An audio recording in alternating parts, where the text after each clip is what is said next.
قرآن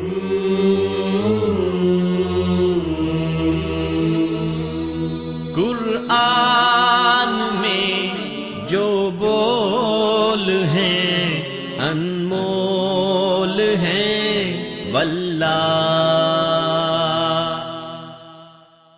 السلام علیکم ورحمۃ اللہ وبرکاتہ۔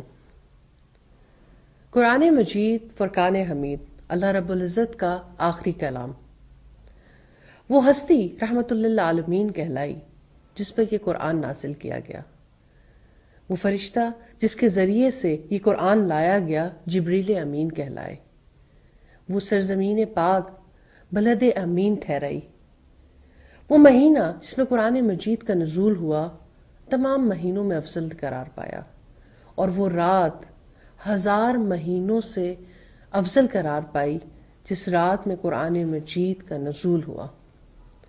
قرآن مجید جو آج صدیوں کا سفر طے کرنے کے بعد ہم تک پہنچا ہے، یہ کلام اتنی 1000 صدیاں بیت جانے کے بعد اس کلام کے کسی ایک حرف میں، کسی شوشے میں، کسی جگہ پر کوئی تبدیلی نہیں ہے۔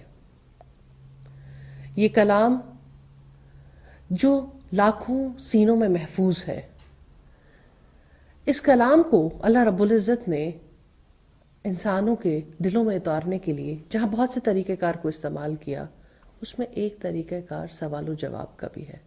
اللہ رب العزت اپنے کلام میں سوال کرتے ہیں، وَمَا أَدْرَاكَ مَا لَيْلَةُ الْقَدْرِ، اور تم کیا جانو لیلۃ القدر کیا ہے؟ پھر آگے چلتے ہیں تو جواب ملتا ہے، لیلۃ القدر خیر من الف شہر، لیلۃ القدر 1000 مہینوں سے بہتر ہے۔ سوال و جواب ایک خوبصورت طریقہ، اس کا ثبوت ہمیں اللہ رب العزت کے کلام سے بھی ملتا ہے، ہمیں رسول اللہ صلی اللہ علیہ وآلہ وسلم کی گفتگو میں بھی یہ طریقہ ملتا ہے۔ سوال آدھا علم ہے۔ جب سوال اٹھایا جاتا ہے تو سننے والے کی توجہ حاصل ہوتی ہے، اور جب جواب دیا جاتا ہے تو دلوں پر زیادہ گہرا اثر ہوتا ہے۔ تو سوال ایک بہترین طریقہ ہے کسی بھی علم کو حاصل کرنے کے لیے۔ آج ہم جس پروگرام کے لیے یہاں اکٹھے ہوئے ہیں، جس کا نام ہے قرآنً عجبا، دی امیزنگ قرآن، آج کے دن سے ہم قرآن کا ایک خوبصورت سفر شروع کرنے جا رہے ہیں۔ قرآن مجید کی تفسیر کو ایک دلچسپ اور منفرد انداز سے انشاءاللہ سیکھیں گے، اور انداز ہوگا وہی جو اللہ رب العزت نے اپنے کلام پاک میں استعمال کیا، یعنی قرآن مجید کی ہر آیت کے متعلق سوالات ہوں گے اور انشاءاللہ اس کے جوابات حاصل کریں گے۔ لیکن اس پروگرام میں ہمیں یہ اعزاز حاصل ہے کہ قرآن عجبا ایک خوبصورت تفسیر جو مختصراً سوال اور جواب کی شکل میں اب منظر عام پر بھی آ چکی، اس تفسیر کی مفسرہ اس پروگرام میں ہمارے ساتھ موجود ہے۔ یہ ہمارے لیے بہت بڑے اعزاز کی بات ہے کہ ہم تفسیر لکھنے والے سے ڈائریکٹ اس تفسیر کو سیکھیں گے۔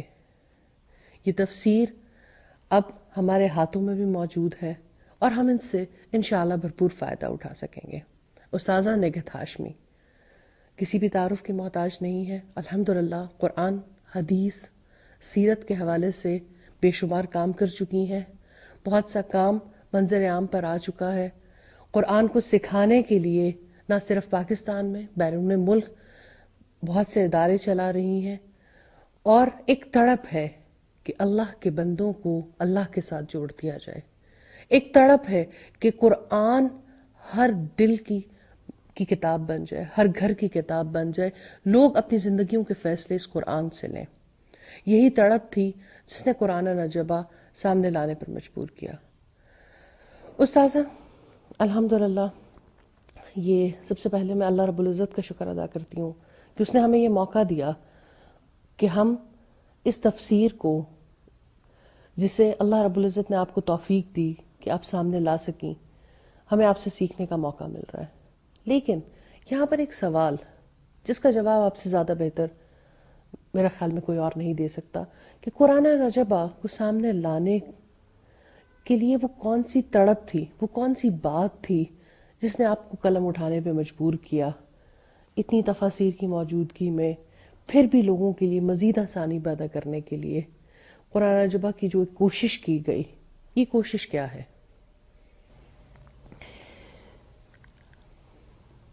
الحمدللہ اللہ تعالیٰ کی ذات کا احسان ہے، زبان شکر ادا کرنے کے قابل نہیں، احسانات اس قدر کثیر ہیں۔ یہ اس کی رحمت ہے کہ اس نے اپنا کلام سیکھنے کا موقع دیا، الحمدللہ۔ یہ اس کی رحمت ہے کہ اس نے اس زبان سے اور اس دل سے اس قرآن حکیم کو بیان کرنے کی توفیق عطا فرمائی۔ قرآن حکیم کی تعلیم کا سلسلہ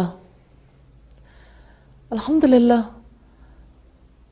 ایک طویل عرصے سے جاری رکھے ہوئے ہوں، اللہ کی توفیق کے بغیر ممکن نہیں۔ قرآن حکیم کو سکھانے کے لیے جب ابتدا میں کوشش ہوتی تھی تو محسوس کرتی تھی کہ قبول کرنے والے اس کو اس انداز میں قبول نہیں کر پاتے۔ مسلسل اس چیز کو بیان کرنے کے باوجود بھی مختلف تفاسیر جب لوگ کنسلٹ کرتے تو لرننگ ڈیفیکلٹیز کا اظہار کرتے کہ ہمیں پڑھتے ہوئے کیا مشکلات ہوتی ہیں، اس طرح سے بات سمجھ نہیں آتی، پتہ نہیں چلتا، لنک نہیں ملتا، کس طریقے سے ہم اس کو باقاعدہ طور پر سمجھنے کے قابل ہو جائیں۔ جیسے عام طور پر عمومی طور پر تفاسیر کا انداز ہوتا ہے، ظاہر ہے کہاں ہمارے علماء اور ان کی کاوشیں اور کہاں ہمارے جیسے انسان کہ وہ بیٹھیں اور اس نوعیت کا کام کر لیں۔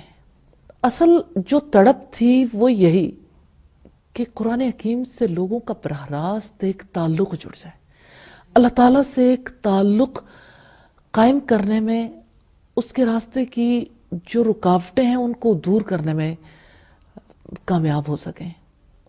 تو قرآن نجبہ بنیادی طور پر آپ یوں سمجھ لیں کہ لرننگ ڈیفیکلٹیز کو دور کرنے کا ایک چھوٹا سا طریقہ ہے۔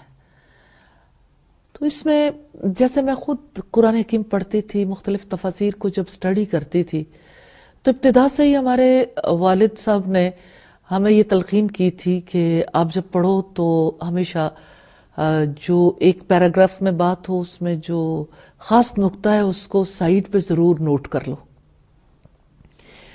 تو میں عام کتب بھی پڑھتی تھی تو اسی طرح سے پھر جب اس تفسیر یعنی لوگوں کو قرآن حکیم پڑھانا ہوتا تھا تب بھی مختلف تفاسیر کنسلٹ کرتے ہوئے بھی اسی طرح سے تفسیری نوٹ جو ہیں وہ میں سائٹ پہ لے لیتی تھی۔ پھر مجھے ہمیشہ پڑھاتے ہوئے خود بھی ایک کھوج رہتی تھی کہ یہ فلاں چیز کیا ہے، تو میں جب خود پڑھتی تھی تو تب بھی ایک ترتیب کے ساتھ اس سلسلے کو جاری رکھتی تھی اور لوگوں کے سامنے بھی اسی چیز کو لے کے آتی تھی۔ میں نے پڑھاتے ہوئے دیکھا کہ جب کبھی میں ان کے سامنے کوئی کویسچن ریز کر دیتی ہوں کہ فلاں چیز کیا ہے، بھلے سے وہ جواب نہ دیتے، میں خود اس کا جواب دے دیتی، لیکن ان کی توجہ زیادہ اس جانب ہو جاتی اور مجھے حدیث جبریل بہت زیادہ متاثر کرتی ہے، جس میں حضرت جبریل علیہ السلام انسانی شکل میں رسول اللہ کے پاس آئے اور آپ صلی اللہ علیہ وسلم کے پاس بیٹھے اور آپ سے 4 سوالات کیے تھے۔ مل اسلام، اسلام کیا ہے؟ مل ایمان، ایمان کیا ہے؟ مل احسان، احسان کیا ہے؟ اور آپ سے قیامت کی بابت پوچھا۔ پھر جب حضرت جبریل علیہ السلام کو آپ نے جواب دے دیے، وہ واپس چلے گئے، تو آپ نے صحابہ کرام سے پوچھا تھا کہ یعنی آپ جانتے ہو وہ کون ہے؟ جاؤ اسے بلا کر لاؤ۔ گئے تو نہیں جان سکے اور پتہ نہ پا سکے۔ پھر آپ صلی اللہ علیہ وسلم نے فرمایا کہ وہ جبریل علیہ السلام تھے جو تمہیں تمہارا دین سکھانے کے لیے آئے تھے۔ تو مجھے ہمیشہ سے چونکہ میرا تعلق شعبہ تعلیم سے بھی رہا الحمدللہ، اور ہمیشہ سے اس چیز کی تلاش رہی کہ کس طرح سے رکاوٹوں کو دور کیا جائے، علم کے راستے کی رکاوٹوں کو دور کیا جائے. تو مجھے حضرت جبریل علیہ السلام کے توسط سے اللہ تعالیٰ نے جو رکاوٹ دور کروائی اور دین کی بنیادی چیزوں کے حوالے سے، یہ چیز بہت زیادہ اپیل کرتی تھی. اور اسی چیز کو پیش نظر رکھتے ہوئے پھر میں نے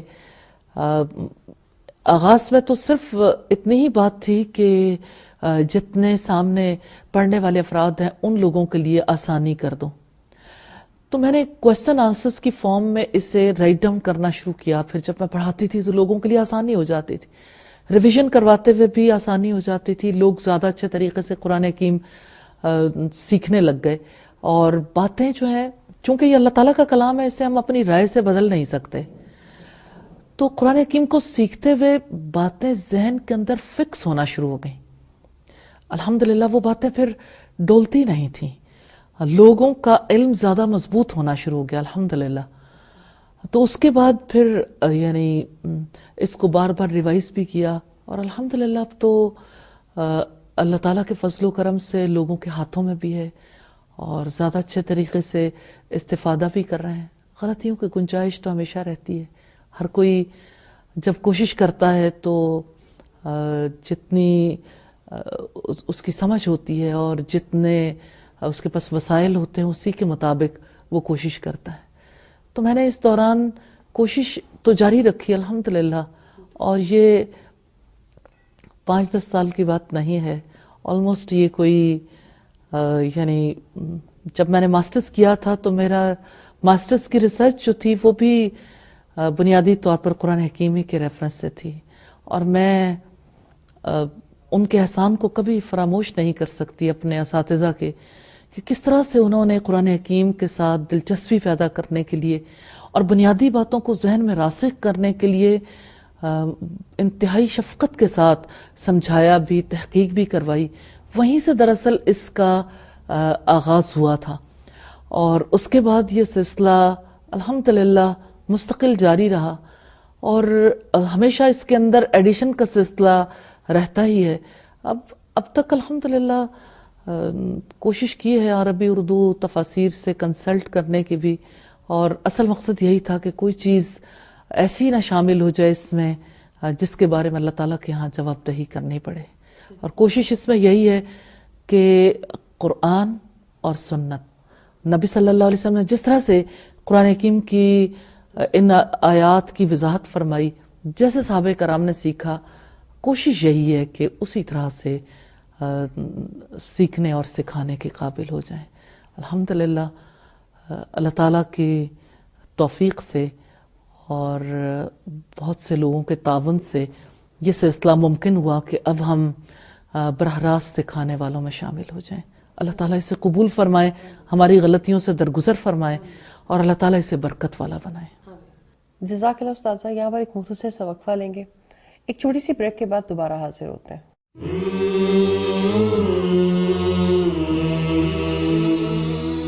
قرآن میں جو بول ہیں انمول ہیں واللہ.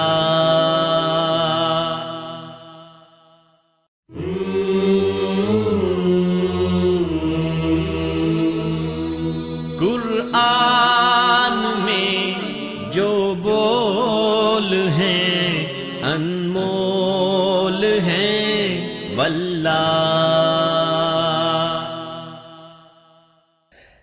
پروگرام میں ایک بار پھر خوش آمدید. آئیے اللہ رب العزت کے پاک نام سے ہم باقاعدہ طور پہ قرآن مجید کو سیکھنے کا آغاز کرتے ہیں. قرآن مجید کی پہلی سورت سورۃ الفاتحہ، سورۃ الفاتحہ کی جانب چلتے ہیں. استاذہ، سورت کو شروع کرنے سے پہلے میں آپ سے یہ ضرور پوچھنا چاہوں گی کہ اسے سورت کیوں کہتے ہیں، اور الفاتحہ کو آغاز میں لانے کی کیا حکمت ہے؟ سورت کے معنی علیحدہ ہونے کے ہیں. سورت کو اس لیے سورت کہتے ہیں کہ ہم ایک سورت سے دوسری سورت کی جانب جب جاتے ہیں تو بسم اللہ اسے علیحدہ کر دیتی ہے. صحیح. اور الفاتحہ کہتے ہیں کھولنے والی کو، اور سورہ الفاتحہ سے ہی مصحف کا آغاز ہوتا ہے. ہم جب نماز ادا کرتے ہیں تو تلاوت کا آغاز بھی سورہ الفاتحہ سے کرتے ہیں. تو سورہ الفاتحہ سے قرآن حکیم کا آغاز ہوتا ہے، اور اس میں موضوعات بھی ایسے ہیں جو ابتدائی صورت میں یعنی قرآن مجید کے پورے مضامین کا احاطہ کرتی ہے یہ صورت. الحمدللہ. اگر آپ دیکھنا چاہیں تو بسم اللہ، اللہ کے نام سے. اگر پورے دین میں ہم یہ دیکھنا چاہیں کہ اس کا خلاصہ کیا ہے، تو دین اللہ تعالیٰ کا ہے، اور اللہ ہی کے نام سے پورا تعلق یہ صورت جوڑ دیتی ہے، حقیقت کو پورے طور پر سمجھا دیتی ہے. پھر الحمدللہ رب العالمین، تو اللہ تعالیٰ کی تعریف اس کے رب العالمین ہونے کے حوالے سے. الرحمن الرحیم، مالک یوم الدین، یعنی جزا کے دن تک یہ صورت پہنچاتی ہے. پھر ایاک نعبد و ایاک نستعین، بندے اور رب کا کیا تعلق ہے، یعنی ہم اسی کی عبادت کرتے ہیں، ہم تیری عبادت کرتے ہیں، صرف آپ کی، اور صرف تجھ سے مدد چاہتے ہیں. اور یہی چیز پوری زندگی کی بنیاد ہے. عبودیت کی بھی یہی بنیادیں ہیں، معبود کے لیے اخلاص، اور نبی صلی اللہ علیہ وسلم کی مطابق. تو بنیادی طور پر اللہ تعالیٰ نے اخلاص سکھایا اس صورت کے توسط سے. پھر اہدنا الصراط المستقیم، یعنی صراط مستقیم کی طلب ہے، اور ان لوگوں کا راستہ جن پر اللہ تعالیٰ نے انعام کیا، اور مغضوب اور گمراہ لوگوں کے راستے سے اللہ تعالیٰ کی پناہ مانگنی سکھائی گئی. یوں ہم دیکھتے ہیں کہ یہ صورت پوری کی پوری صورت مکمل قرآن مجید یعنی مکمل قرآن مجید کا احاطہ کرتی ہے، کیونکہ قرآن مجید میں انعام یافتہ لوگوں کے کردار کا تذکرہ ہے، وہ کیسے ہوتے ہیں، ماضی میں کیسے رہے، اور انعام یافتہ لوگوں کی کیا خصوصیات ہیں، اسی طرح سے مغضوب اور گمراہ لوگوں کی کیا خصوصیات ہیں، اور پھر یہ کہ ان سے ان رویوں پر رب کریم کا جو غضب ہے اس کا تذکرہ ہے. اور بات ہے ہدایت کی، اور ایاک نعبد و ایاک نستعین، زندگی تو اتنی ہی ہے. صحیح. تو سورہ الفاتحہ قیمتی صورت ہے. آپ صلی اللہ علیہ وسلم نے سیدنا ابو سعید سے یہ کہا تھا کہ میں مسجد سے باہر نکلوں گا تو آپ کو قرآن مجید کی سب سے عظیم صورت کے بارے میں بتاؤں گا. وہ کہتے ہیں کہ پھر آپ صلی اللہ علیہ وسلم نے میرا ہاتھ اپنے ہاتھ میں لے لیا. اب مسجد سے باہر نکلنے لگے تو میں نے یاد دلایا کہ آپ نے مجھے قرآن مجید کی سب سے عظیم صورت بتانے کا وعدہ کیا تھا.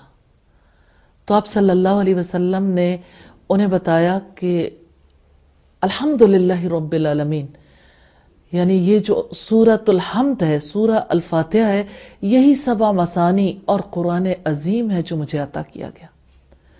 تو یہ قرآن مجید کی سب سے عظیم صورت ہے. نبی صلی اللہ علیہ وسلم نے ترمذی کی روایت سے بھی ہمیں پتہ چلتا ہے، آپ نے فرمایا کہ قسم ہے اس ذات کی جس کے قبضے میں میری جان ہے کہ ایسی صورت نہ تورات میں نازل ہوئی، نہ انجیل میں، اور نہ قرآن میں. تو یہ سب سے عظیم صورت ہے جس کا تذکرہ ہمیں نبی صلی اللہ علیہ وسلم کی متعدد احادیث میں ملتا ہے. الحمدللہ.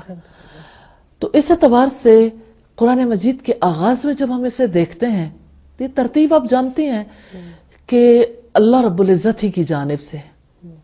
تو یہ صورت بڑی گہری صورت ہے، گہرے معنی رکھنے والی صورت ہے، اسی وجہ سے اسے آغاز میں رکھا گیا، اور اللہ تعالیٰ ہی زیادہ بہتر جانتے ہیں. صحیح. الحمدللہ. استاذہ، الحمدللہ ہم باقاعدہ طور پہ قرآن مجید کو سیکھنے کا آغاز کرتے ہیں. اللہ رب العزت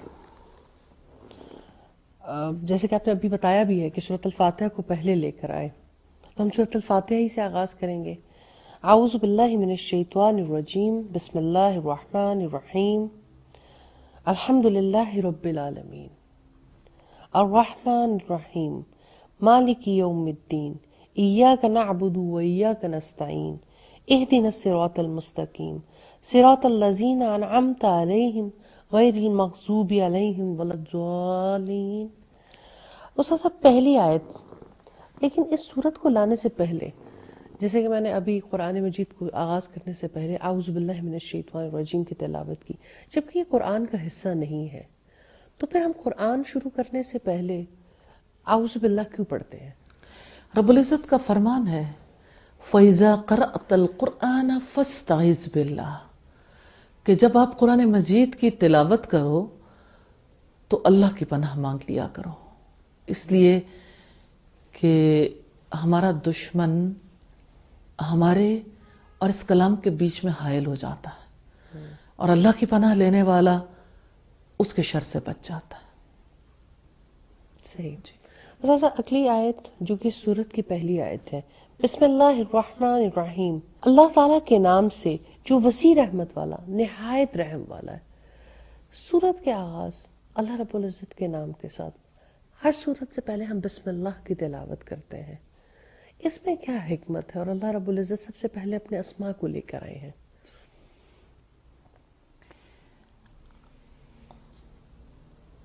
اسلامی طرز زندگی سکھایا رب العزت نے تو اللہ تعالیٰ کے نام سے، اس لیے کہ بندے اور رب کے درمیان یہ تعلق کا اظہار ہے. اللہ تعالیٰ ہی خالق ہے، وہی مالک ہے، وہی رازق ہے، اسی نے زندگی کے فیصلے کیے، اس کے فیصلے ہی ہم پر جاری ہوتے ہیں. اسی وجہ سے اسلامی طرز زندگی سکھایا تو ہر کام کے آغاز میں بسم اللہ پڑھنے سکھائے. کھانا کھانے سے پہلے، اسی طرح سے جانور ذبح کرنے سے پہلے، اسی طرح سے مصحف کا جب ہم یعنی قرآن مجید پڑھنے کا آغاز کرتے ہیں تو بسم اللہ سے، اسی طرح سے گھر میں داخل ہوتے وقت، یعنی جو بھی کام شروع کرنا ہے تو اللہ کے نام سے، کیونکہ ہماری زندگی اس کے ساتھ متعلق ہے. ہم اس سے الگ ہو کے کچھ بھی کرنے کا سوچ بھی نہیں سکتے، اور نہ ہی وہ کام کسی طرح کی برکت کا حامل رہ جاتا ہے اگر اللہ کا نام شامل نہ ہو. کتنی خوبصورت طریقہ زندگی ہے جو اللہ رب العزت نے سکھائی ہے، اور اس کا کلام بھی اسی طرح سے، اس میں بھی اسی طرح سے آغاز ہو رہا ہے. آپ کو اسلام میں، دین میں، قرآن میں کوئی ڈفرینسز نظر نہیں آتے، ہر طرح ایک ہی طرح کی بات نظر آتی ہے. اساتذہ اگلے اسی آیت کے ٹکڑے میں الرحمن الرحیم کی صفات کا تذکرہ آتا ہے، اس کے بارے میں تھوڑی سی وضاحت فرما دیجیے. بات یہ ہے کہ اسلام پر عیسائی دنیا کی جانب سے خاص طور پر، لیکن عام طور پر دوسری دنیا کی جانب سے بھی یہ اعتراض رہا ہے کہ مسلمانوں کا رب، مسلمانوں کا جو خدا ہے وہ بہت بڑا جابر اور بڑا ظالم نعوذ باللہ اور بڑا قاہر ہے. اللہ رب العزت نے آغاز ہی میں اپنے بارے میں واضح فرما دیا کہ اس اللہ کے نام سے آغاز کرو جو الرحمن، وسیع رحمت والا ہے، یعنی اس کی رحمت کے اندر وسعت ہے. جیسا کہ اس نے فرمایا وسعت رحمتی کل شیء، کہ میری رحمت نے ہر چیز کو ڈھانپ لیا. اور پھر الرحمن تک کی بات نہیں، بسم اللہ الرحمن الرحیم، کہ وہ بے حد رحم والا ہے، اور زیادہ تاکید اس میں کی گئی. تو ہر بار ہر کام کا آغاز کرتے ہوئے بسم اللہ الرحمن الرحیم اس کی رحمت کے ساتھ جوڑ دیتی ہے. الحمدللہ. الحمدللہ. میں یہ چاہتی ہوں کہ آپ الحمدللہ رب العالمین کی وضاحت فرما دیجیے. اسلامی طرز زندگی میں یہ دوسری اہم بات ہے.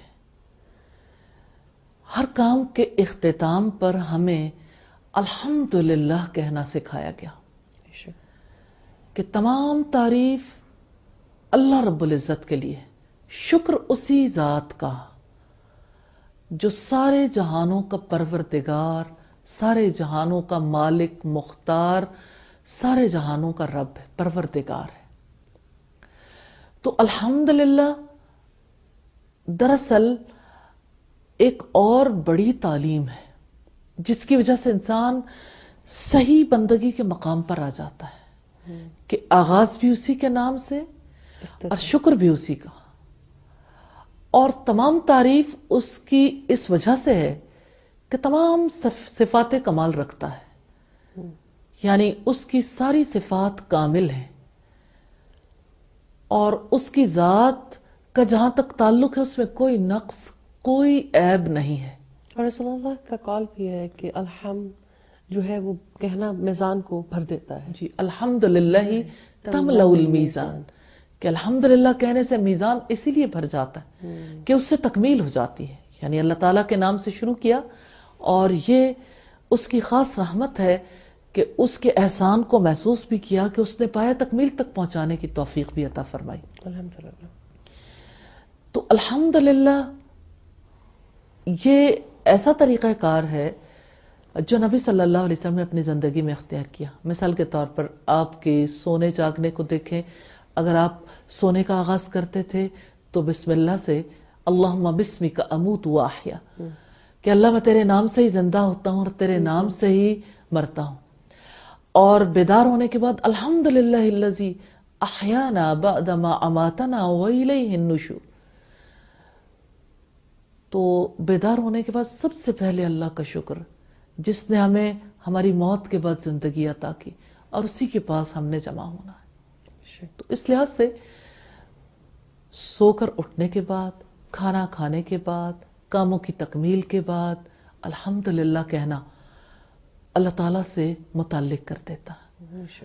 اور کتنا خوبصورت یہ دین ہے جو ہمیں اپنی اصل سے ہٹنے نہیں دیتا۔ الحمدللہ الحمدللہ۔ جی، اور جہاں رب تک العالمین، جی رب العالمین کا تذکرہ بھی آیا، رب اور پھر عالمین کا رب، جی، اس کی وضاحت فرما دیجیے۔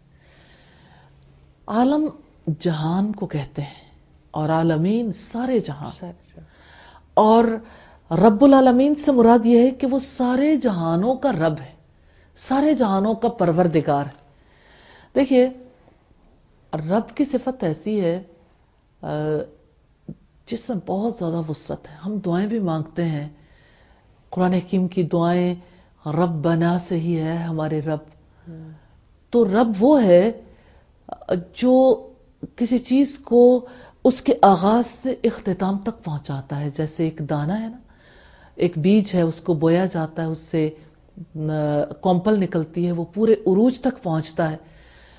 تو رب وہ ہے جو آغاز سے اختتام تک پہنچانے والا ہے، اور رب وہ ہے جو مختار کل ہے۔ تو اللہ رب العزت نے اپنے بارے میں یہاں یہ بتایا الحمدللہ رب العالمین، تمام تعریف اللہ رب العالمین کے لیے، یعنی وہ صرف انسانوں کا رب نہیں ہے، وہ جہانوں کا رب، سارے جہان اسی نے تخلیق کیے، وہی ان کا مالک ہے، وہی رزق دیتا ہے، وہی انتظام کرتا ہے، وہی تدبیر کرتا ہے۔ تو شکر اسی کا ہے جس نے سارے جہان بنائے، اور جس نے سارے جہانوں کی رہنمائی کی، اور جو سب کو ہر ایک چیز عطا کرنے والا ہے، اور اسی کے چلانے سے یہ سارا جہان چل رہا ہے۔ الحمدللہ الحمدللہ۔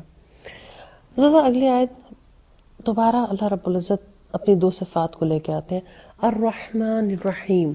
ہم نے بسم اللہ میں بھی دیکھا کہ الرحمن الرحیم کا تذکرہ آیا، ایک دفعہ پھر وسیع رحمت والا ہے، نہایت رحم والا ہے۔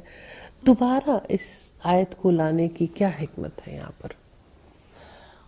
اللہ تعالیٰ کی رحمت، بے لوث محبت، اللہ تعالیٰ کی انسانوں کے ساتھ شفقت ایسی چیز ہے جس کے سہارے انسان اس سے امید باندھتا ہے، اس پر توکل کرتا ہے، اس کے لیے اپنے جذبوں کو خالص کرتا ہے، اور پھر اس کی رحمت کی وجہ سے ہی اس کی ناراضگی سے خوف کھاتا ہے، پھر اس کی اطاعت کرتا ہے۔ تو رحمت اس تعلق میں بہت ہی زیادہ اہمیت کی حامل ہے۔ اسی وجہ سے دوسری بار انہی صفات کا تذکرہ کیا، الرحمن الرحیم، کہ وہ وسیع رحمت والا، نہایت رحم والا ہے۔ تو یہ صفات جو ہیں اس تعلق کو مضبوط بنانے کے لیے بہت زیادہ ضروری ہیں، تو تاکیداً ان کا تذکرہ کیا گیا اسی لیے۔ صحیح۔ اگلی آیت ہے مالک یوم الدین، بدلے کے دن کا مالک ہے۔ سر بدلے کے دن کا مالک ہونے سے کیا مراد ہے؟ اس سے مراد مالک تو اس کو کہتے ہیں جو حقیقی صاحب اختیار ہو، بے شک. اور یوم الدین قیامت کا دن ہے، اور الدین بدلے کو کہتے ہیں، جزا کو کہتے ہیں. جس رب نے ہمیں بنایا اس نے ہمیں امتحان کے لیے دنیا میں بھیجا. بے شک. اس امتحان کے بعد جزا یوم الدین کو قیامت کے دن ملے گی. تو اس دن کسی کے پاس کوئی اختیار نہیں ہوگا. جیسے قرآن حکیم میں آتا ہے وَمَا أَدْرَاكَ مَا يَوْمُ الدِّينِ، تم کیا جانو کہ وہ یوم الدین کیا ہے. ثُمَّ مَا أَدْرَاكَ مَا يَوْمُ الدِّينِ، پھر تم کیا جانو کہ وہ یوم الدین کیا ہے. یوم لا تملک نفس لنفس شیئا، جس دن کوئی نفس کسی نفس کے لیے کوئی اختیار نہیں رکھتا ہوگا. والامر یومئذ للہ، اور فیصلے کا سارا اختیار اللہ کے ہاتھ میں ہوگا. امر اللہ کا، یعنی نہ کوئی سفارش کر سکے گا، نہ کوئی جان کسی کے بدلے میں کام آئے گی، نہ فدیے کا لین دین ہو سکے گا. فیصلہ اس اللہ کا. فیصلہ وہی کرے گا جس کو فیصلہ کرنے کا اختیار ہے اور جس کے پاس مکمل اختیار ہوگا. الحمدللہ. جزاک اللہ استاذہ. ہم نے آج سورۃ الفاتحہ کی پہلی 4 آیات کو سیکھا. انشاءاللہ آئندہ کے پروگرام میں اسی طرح سے قرآن العجبہ میں دی امیزنگ قرآن کا جو ایک سفر شروع کیا ہے اس میں انشاءاللہ آپ سے سیکھنے کا موقع ملتا رہے گا. میں بہت زیادہ آپ کا شکریہ ادا کرنا چاہتی ہوں کہ آپ نے ہم لوگوں کے لیے، ہم جیسے لوگوں کے لیے، کہ ہم قرآن کو زیادہ بہتر انداز سے سمجھ سکیں، نہ صرف ایک جہاد کیا ہے قلم کے ذریعے سے اور یہ چیز سامنے لے کے آئی ہیں، بلکہ اپنا وقت بھی دے رہی ہیں کہ قرآن کو سمجھنے میں مزید آسانی پیدا ہو جائے. انشاءاللہ ہم الرحمن الرحیم کی صفات پر غور و فکر کرتے رہیں گے اور آئندہ کے پروگرام میں انشاءاللہ سورۃ الفاتحہ ہی کے اگلے حصے کو دیکھیں گے اور سورۃ البقرہ کا آغاز کریں گے. جب تک کے لیے اجازت دیجیے، دعا میں یاد رکھیے گا. السلام علیکم ورحمۃ اللہ وبرکاتہ. انمول ہے، انمول ہے، انمول ہے واللہ.